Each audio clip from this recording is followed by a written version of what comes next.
السلام علیکم ورحمۃ اللہ وبرکاتہ۔ الحمدللہ وکفا والصلاة والسلام علی من لا نبی بعد، فاعوذ باللہ السمیع العلیم من الشیطان الرجیم، بسم اللہ الرحمن الرحیم۔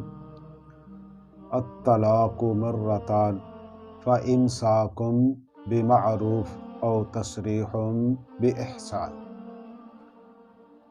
میرے محترم بھائیوں، زمانہ جاہلیت میں یہ دستور چلا رہا تھا کہ لوگ جب چاہتے طلاق دیتے اور جب چاہتے رجوع کر لیتے۔ حد کوئی نہیں تھی کہ کتنی بار طلاق ہوئی اور کتنی بار رجوع ہوا ہے۔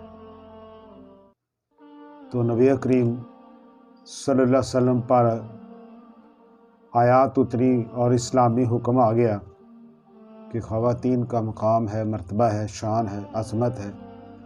اب یہ بار بار ایسا نہیں ہوگا، اب قابل رجوع طلاق 2 بار ہی ہے۔ اس کے بعد تو پھر معاملہ یا رکھنا یا نہیں رکھنا، یا چھوڑ دو رکھ لو اچھے طریقے سے۔ یعنی قابل رجوع طلاق مرتان 2 مرتبہ ہی ہے۔ اس کا معنی یہ ہے کہ پہلی طلاق کے بعد بھی رجوع ہو سکتا ہے دوران عدت بغیر نکاح کے، اور عدت کے بعد نکاح کے ساتھ، اور دوسری طلاق کے بعد بھی رجوع ہو سکتا ہے دوران عدت بغیر نکاح کے، اور عدت کے بعد نئے نکاح کے ساتھ۔ تیسری طلاق جو ہی اس کے منہ سے نکلے گی، معاملہ ان کا ہمیشہ کے لیے ختم ہو جائے گا۔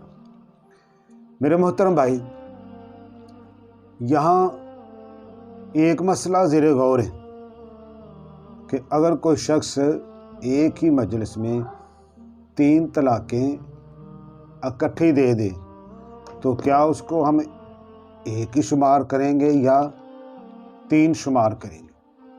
سب سے پہلے اس آیت کے اوپر غور کرتے ہیں۔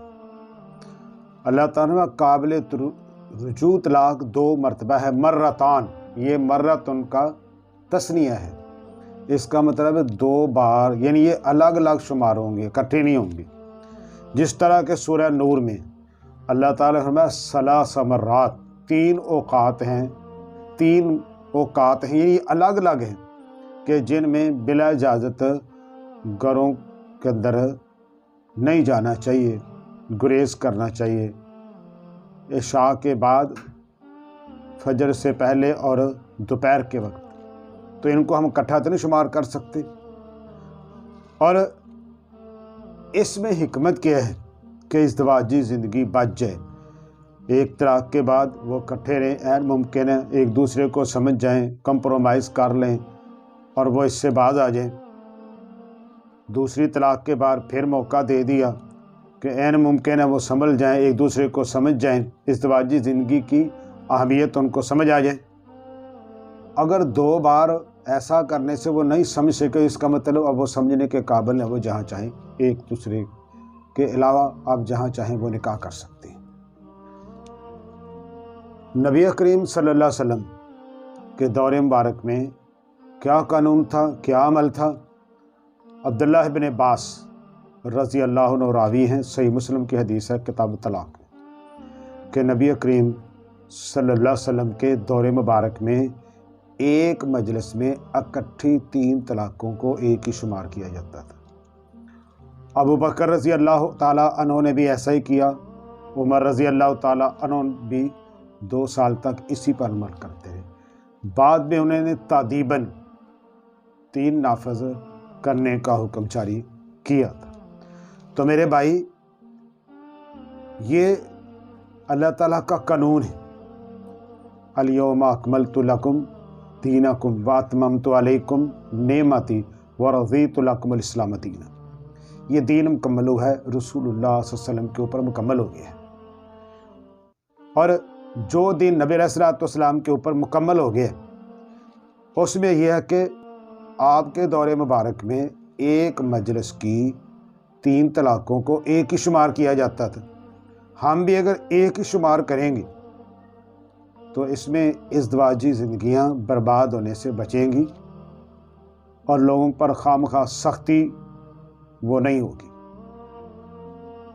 یہ الگ بات ہے کہ ایک مجلس میں 3 طلاق دینا یہ مناسب نہیں ہے، یہ جاہلانہ کام ہے، یہ اس میں کوئی شک نہیں ہے، لیکن کیا ہم ایک ہی نافذ کرنے کا وہاں کہیں گے یا ایک ہوگی یا 3 ہوگی؟ نہیں بھائی، وہ ایک ہی ہوگی۔ یہ بالکل ایسے ہے کہ اگر ایک چور ایک رات میں 6 گھروں میں چوری کرتا ہے اور صبح پکڑا جاتا ہے تو کتنے ہاتھ کاٹیں گے؟ 6 تو ہاتھ ہی نہیں ہے، ایک ہی ہاتھ کاٹا جائے گا۔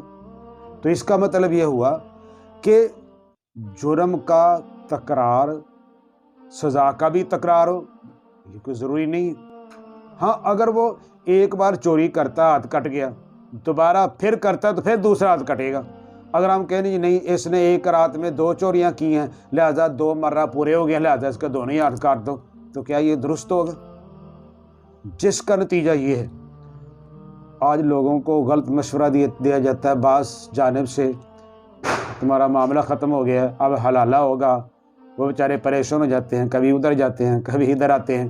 تو بہرحال یہ حلالہ ویسے حرام ہے، لعنتی فعل ہے، آپ نے کہا کرنے والا ہے کرانے والا دونوں لعنتی قرار پائے ہیں۔